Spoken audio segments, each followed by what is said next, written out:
بيقولوا لي روحي شوفيه في رابعه، روحي شوفيه في رابعه، اللي بيدخل في رابعه ما بيطلعش، وحب يطلع ما بيطلعش. قلت لهم ابدا، ابني لو في رابعه، لو هو داخل رابعه انا هبقى مطمن عليه. ابني ما مش موجود في رابعه، ابني يا اما في قسم من الاقسام يا اما ميت.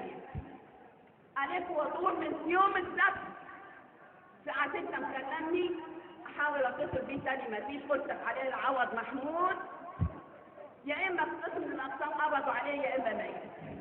والنفس كل يوم نيجي مصر ونمشي متاخرين بالليل خالص واحنا صايمين. حسبنا الله ونعم الوكيل، حسبنا الله ونعم الوكيل على الظالمين، حسبنا الله ونعم الوكيل في اللي يخون بلده ويخون وطنه، حسبنا الله ونعم الوكيل. الهي الهي ما تمتعوا، الهي ما تمتعوا بالكرسي. حسبنا الله ونعم الوكيل، حسبنا الله ونعم الوكيل.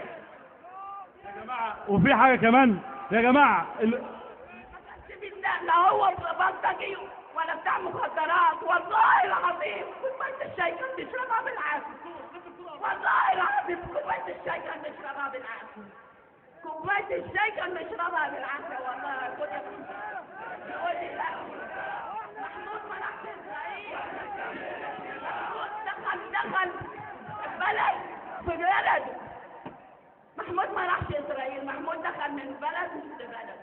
محمود اللي السبب في نقطة دم منه وموته حسبنا الله ونعم الوكيل فيه.